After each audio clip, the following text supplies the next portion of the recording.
Hi everyone, how are you all doing? I hope you are doing well और आप लोग अपनी tyre 2 की तैयारी बहुत अच्छे से कर रहे हो।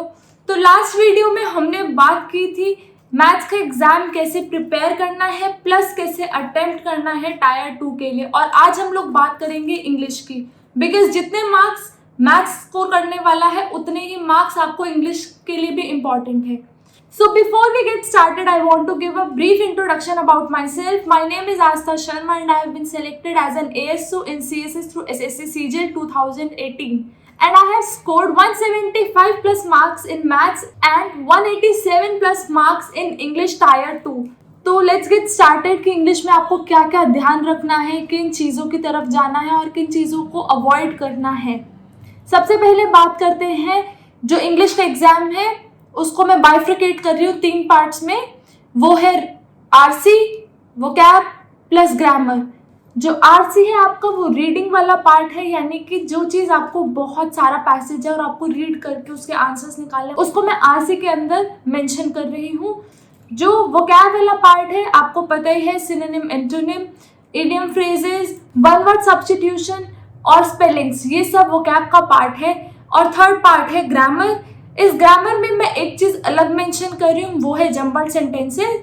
जनरली हम लोग जम्पर्ड सेंटेंसेस को आरसी के अंदर ही इंक्लूड करते हैं। मैं इसको ग्रामर के अंदर क्यों इंक्लूड कर रही हूँ, because it has some tips and tricks that you can follow कि आप उससे एकदम सही आंसर निकाल पाओ। So stay tune till the end of this video. तो चलिए बात करते हैं इंग्लिश की preparation and attempting strategy for tier 2। तो अब इंग्लिश में भी 3 सेक्शंस में मैंने डिवाइड किया है। वो तीनों सेक्शंस मैंने मैथ्स वाले वीडियो में मेंशन किए थे कि आरसी, वोकैब एंड ग्रामर है। अब उनके बारे में बात करते हैं कि उनमें से कितने कितने मार्क्स का आता है। आरसी में से टोटल 55 मार्क्स का आता है, वोकैब में से 30 to 31 मार्क्स का और ग्रामर में से 119 to 120 मार्क्स का। अब एक बात आप ध्यान से देखिए, तो ग्रामर जो है वो सबसे ज़्यादा मार्क्स कंप्राइज कर रही है रादर देन वोकैब। और हम लोग मोस्टली वोकैब के बारे में पूछते रहते हैं लोगों से कि वोकैब को कैसे करें। तो you have to make sure कि आप ग्रामर को भी उतना ही वेटेज दो जितना वोकैब को दे रहे हो। तो बात शुरू करते हैं आरसी से। आरसी का मतलब क्या है? रीडिंग कॉम्प्रिहेंशन, यानी कि जो भी मटेरियल आपको रीडिंग के लिए मिला हुआ है वो आरसी के अंदर कंप्राइज होता है। मैं यहाँ पे आरसी में कॉम्प्रिहेंशन प्लस क्लॉजेस को मेंशन कर रही हूँ। कॉम्प्रिहेंशन जो है 30 मार्क्स का आता है। आपको पता है इंग्लिश में 1 मार्क का एक क्वेश्चन होता है, तो कॉम्प्रिहेंशन 30 मार्क्स का आता है। ऑलमोस्ट 4 से 5 पैसेजेस आते हैं कॉम्प्रिहेंशन के जो आपको करने होते हैं सॉल्व। प्लस इसके अलावा 25 मार्क्स के क्लॉज भी आते हैं, क्लॉज फिलिंग, जिसमें आपको एक पैसेज दिया जाएगा और उसमें आपको बीच बीच में ABC करके डैश डैश दिए होंगे। अब इनमें कुछ में ग्रामर के रूल्स लगते होंगे, कुछ में वोकैब के रूल्स और कुछ में जो बेसिक हमारी इंग्लिश की अंडरस्टैंडिंग है वो रूल्स लगते हैं। सेकंड बात करते हैं वोकैब के, जो कि 30 to 31 क्वेश्चंस आने वाले हैं। इसमें सिनोनिम और एंटोनिम आप ध्यान से देखो तो सिर्फ 3-3 मार्क्स के हैं, यानी कि टोटल 6 मार्क्स का पेपर है आउट ऑफ 200 जो कि वोकैब का है और जिसको सबसे ज़्यादा टाइम लगता है। इसी के साथ इडियम फ्रेजेस खुद अपने आप में 8 मार्क्स के। तो I think you have to focus more on idiom phrases more than synonym, antonym. अब इसके अलावा वन वर्ड सब्स्टिट्यूशन है जिसको सबसे कम हम लोग रिवाइज करते हैं वो कैब में, बट इसका वेटेज सबसे ज़्यादा इन सब में, तो वो 12 मार्क्स का आता है। स्पेलिंग्स जो है वो 3 नंबर के आते हैं वो कैब में। स्पेलिंग्स मोस्टली वही वर्ड्स के होते हैं जिनके हम सिनोनिम, एंटोनिम पढ़ते हैं, तो इसके लिए कुछ special as such words prepare करने की ज़रूरत नहीं है। ये अभी मैं सिर्फ बात कर रही हूँ वेटेज की, इसको कैसे प्रिपेयर करना है हम उसको नीचे देखेंगे, ठीक है। अब बात करते हैं ग्रामर की। ग्रामर में क्या क्या आता है? Spotting error plus sentence improvement. Spotting error 20 marks के और सेंटेंस इंप्रूवमेंट 22 मार्क्स के। एक्चुअली ये दोनों सिमिलर है क्योंकि ये दोनों बेसिक ग्रामर रूल्स पे वर्क करते हैं, ठीक है। उसके साथ आता है सेंटेंस अरेंजमेंट, आप इसे जम्बल्ड भी बोल सकते हो। ये वो वाले क्वेश्चन है जिनमें PQRS करके आता है और आपको सेंटेंस को रीअरेंज करके बताना होता है कि किस तरह से स्टोरी लाइन आगे बढ़ रही है, ठीक है। तो ये हो गया सेंटेंस अरेंजमेंट की बात, जो कि 20 मार्क्स की है। इसके अलावा उसके बाद आते हैं फिल इन द ब्लैंक्स। जो कि 6 मार्क्स के होते हैं। मोस्टली इसमें भी बेसिक ग्रामर रूल्स या फिर सब्जेक्ट वर्ब एग्रीमेंट के ऊपर फिल इन द ब्लैंक्स होते हैं। उसके अलावा यहाँ पे direct indirect plus active passive है जो कि सुपर स्कोरिंग है। सबसे ज़्यादा मार्क्स अगर आप स्कोर कर सकते हो पूरी इंग्लिश में, यानी कि फुल मार्क्स भी आप स्कोर कर सकते हो direct indirect plus active passive. ये 48 मार्क्स कंप्राइज करते हैं टोटल पेपर में। अब बात करते हैं कि पेपर आपको कैसे प्रिपेयर करना है प्लस कैसे अटेम्प्ट करना है, ठीक है। अब इन सब टॉपिक्स में से आप मार्क कर लीजिए कौन कौन से टॉपिक सबसे ज़्यादा हाईएस्ट स्कोरिंग है, क्योंकि उनकी तरफ हमें ज़्यादा ध्यान देना है, ना कि उस चीज़ की तरफ जो कि कम स्कोरिंग है। फॉर एग्जाम्पल यहाँ पे अगर मैं सिनोनिम और एंटोनिम की बात करूँ तो मुझे सिर्फ 6 मार्क्स का बेनिफिट मिलने वाला है, बट क्योंकि वो क्या हर टॉपिक के लिए ही नेसेसरी है, तो ऑब्वियसली बात है आपको वर्ड्स पढ़ने ज़रूरी हैं। सिनोनिम एंटोनिम अपने आप में अगर आप इतने सारे रिवाइज कर रहे हैं, सपोज 5000 वर्ड्स के हिसाब से पढ़ रहे हैं, तो आपको ज़्यादा बेनिफिट नहीं होने वाले। Let me break that myth for you. Second है वोकैब।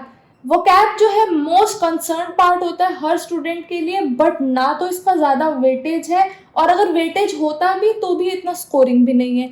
ऐसा हो सकता है कि 3 के 3 सिनोनिम आप गलत करके आ जाओ, चाहे आपने दुनिया जहान के वर्ड्स पढ़े हों। तो आपको सबसे बेस्ट तरीका तो ये है वोकैब का कि आप अपने प्रीवियस ईयर्स में से जितना हो सके उतनी तैयारी करो, ठीक है। Now the third point is to complete the exam in 1.5 hour, क्योंकि आप जब 1.5 आवर के अंदर एग्जाम करने की कोशिश करोगे तो नंबर 1 आपकी स्पीड बहुत इंप्रूव होगी रीड करने की। स्पेशली इतने प्रेशर में आपको बहुत सारी चीज़ों को कैसे गैदर करना है, अपने दिमाग में बिठाना है और उसको सॉर्ट आउट करना है, उस इंफॉर्मेशन को आपको कम टाइम में ज़्यादा एफिशिएंटली करने की प्रैक्टिस होगी। क्योंकि पेपर के वक्त आप अलग माइंडसेट से बैठे होते हो और घर पे जब आप मॉक दे रहे होते हो वो अलग माइंडसेट होता है। तो क्योंकि जब आप घर पे मॉक दे रहे होते हो आपका दिमाग ज़्यादा रिलैक्स होता है, तो try to challenge your brain through giving exam in 1.5 hour itself. Fourth point is focus more energy in grammar while preparing. आपको ग्रामर को बहुत ज़्यादा एनर्जी देनी है, जो हम गलतियां अभी तक करते आ रहे हैं कि ग्रामर को सबसे ज़्यादा निगलेक्ट कर देते हैं क्योंकि बेसिक रूल्स के नाम पे। तो हमें ग्रामर को इग्नोर नहीं करना है, इसमें बहुत एनर्जी देनी है। इसके कुछ ही टॉपिक्स हैं जिनको ज़्यादा टाइम देने की ज़रूरत है, तो सिर्फ उन्हीं टॉपिक्स को ही ज़्यादा टाइम दीजिए, ठीक। आप जब बहुत सारे सेंटेंस इम्प्रूवमेंट, एरर स्पॉटिंग ये सब कर लेंगे, आपको आइडिया लग जाएगा कि मोस्टली क्वेश्चंस कहाँ से आते हैं, तो आप उनको फोकस कर सकते हैं। Now fifth point is a trick for vocab. Learn to break the word to its root to get an approximate और क्लोजेस्ट आंसर। जब आप वोकैब कर रहे हैं, ऐसे बहुत बार हो सकता है कि आपको वो वर्ड समझ ही ना आ रहा हो, तो इस केस में आप उसे उसके रूट से तोड़ के एक आइडिया ले सकते हैं कि किस हिसाब से वर्ड है। फॉर एग्जाम्पल, आपने बहुत बार इगोइस्टिक, इगोटिस्ट, ठीक है, ईगोसेंट्रिक, तो यहाँ पे मुझे ये समझ आ रहा है कि ego is my root word. अगर मुझे इनका मतलब ना भी पता हो तो भी मैं एक रूट वर्ड से इन सबको आइडिया ले सकती हूँ कि किसके बारे में बात हो रही है। तो उसके लिए I always refer a book called word power made easy. आप इसमें से वर्ड्स के रूट्स और उनका जो यूसेज है वो पढ़ सकते हो। अब दूसरी चीज जो आपको वोकैब के लिए करनी है वो है previous year questions. SSC has a pattern कि बहुत सारे प्रीवियस ईयर क्वेश्चंस आते हैं, उसी में से स्पेलिंग आ जाती है, उसी में से सिनोनिम एंटोनिम आ जाते हैं। ऐसा हो सकता है जो पिछले साल सिनोनिम में आया था वो इस साल स्पेलिंग में आ जाए, तो आपको प्रीवियस ईयर तो बिल्कुल अच्छे से पढ़ने ही है। उसके अलावा अगर आपको अभी भी ऐसा लग रहा है कि आपके सिनोनिम एंटोनिम की या फिर किसी भी पर्टिकुलर टॉपिक की तैयारी नहीं हुई है या फिर आपको कुछ और बुक्स के रेफरेंस चाहिए, तो ऑलरेडी चैनल पे एक वीडियो है जिसका लिंक आपको डिस्क्रिप्शन में भी मिल जाएगा। आप इस वीडियो को खत्म करने के बाद वो वाला वीडियो भी रेफर कर सकते हैं कि आपको अपनी इंग्लिश की तैयारी अच्छे से कैसे करनी है। Now sixth point is about systematic errors in sentence improvement part. इसका एग्जाम्पल देती हूँ और फिर बताऊंगी कि क्या कहना चाह रही हूँ। एग्जाम्पल है, he is unsure if he wanted to learn guitar. मुझे सेंटेंस में समझ आ रहा है कि यहाँ पे इजंट है और यहाँ पे वांटेड है, मुझे इन दोनों में से क्या लगाना है, मुझे ये नहीं समझ आ रहा कि क्या एरर है, तो इसको हम बोलते हैं सिस्टमेटिक एरर। इस केस में क्या होता है, जिस टेंस के साथ सेंटेंस शुरू हो रहा है हम उसे ही करेक्ट मानते हैं और जो आगे का टेंस है हम उसे, अगर वहाँ गलती है तो उसे गलत मानते हैं। For example, he isn't sure है तो मैं यहाँ पे isn't से शुरू हो रही, यानी कि मैं इसे प्रेजेंट में ही कंसीडर करूंगी पूरे सेंटेंस को। तो क्योंकि यहाँ isn't है तो यहाँ पे wants आना चाहिए, ना कि wanted, that he wants to learn guitar। 7 point है एरर स्पॉटिंग और एरर इम्प्रूवमेंट के लिए trick. Most of the cases में आपको इसमें tenses plus subject verb agreement में गलतियां मिलेंगी, तो मेक श्योर आप इन दो टॉपिक्स को तो बहुत अच्छे से करके जाओ। एरर स्पॉटिंग और सेंटेंस इम्प्रूवमेंट अपने आप में 42 मार्क्स कंप्राइज करते हैं, तो आई थिंक आपको इसके ऊपर बहुत बहुत ज़्यादा ध्यान रखना चाहिए। 8 point is about clauses. Clauses जो है वो रीडिंग कॉम्प्रिहेंशन का पार्ट है। अब इसमें क्या है, आपको लॉजिकल रिलेशन निकालना होता है सेंटेंसेस के बीच में। आपको जो भी ऑप्शन दिए हैं आपको उसके लॉजिकल रिलेशंस निकालने की किस तरह से सब जो सेंटेंस है आगे बढ़ेगा, ठीक है। तो इस केस में आप ऐसा कर सकते हो, अगर मान लो आपको नहीं समझ आ रहा है कि पहला जो ब्लैंक है उसमें क्या आना चाहिए, तो आप उसे क्या कीजिए, स्किप कर दीजिए, बी और सी की तरफ बढ़ते जाइए।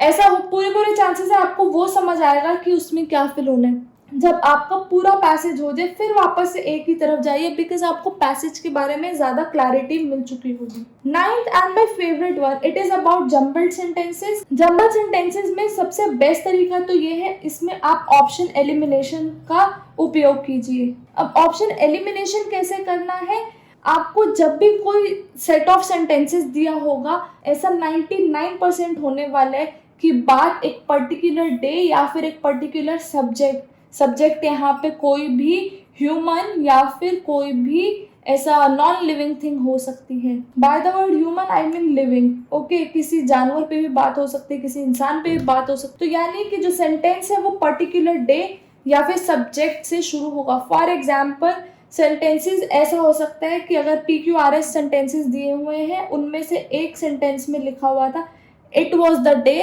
वेन इट ऑल स्टार्टेड, या फिर it was a beautiful morning, it was a wonderful day. इस तरह का अगर कुछ ऐसा सेंटेंस आपको मिल रहा है तो यानी कि ये मेरा सेंटेंस 1 बन सकता है। अब इसका सेकेंड ट्रिक क्या है कि अगर किसी सेंटेंस में मेंशन है किसी प्रोनाउन का, मान लेते हैं जो पैसेज है वो अटल बिहारी वाजपेयी जी पे आया है, अगर 3 सेंटेंसेस में ही और ही लिखा हुआ है तो वो सेंटेंसेस फर्स्ट नंबर पे नहीं आ सकते, यानी कि फर्स्ट सेंटेंस वो नहीं हो सकते।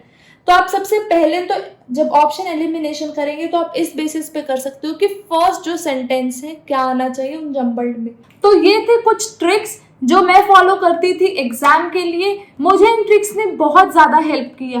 So that's it for today. I hope you like this video. आपको ये वीडियो बहुत हेल्पफुल लगी हो, अगर लगी हो तो प्लीज मुझे कमेंट्स में बताना। मैथ्स वाला वीडियो भी देखना क्योंकि आपको दोनों की तैयारी साइमल्टेनियसली करनी ही है। साथ के साथ अगर आपको कुछ भी डाउट्स हो और तो आप कमेंट सेक्शन में वो मेंशन कर सकते हैं, I will reply them all. तो मिलते हैं नेक्स्ट वीडियो में और टॉपिक्स के साथ। सी यू, बाय।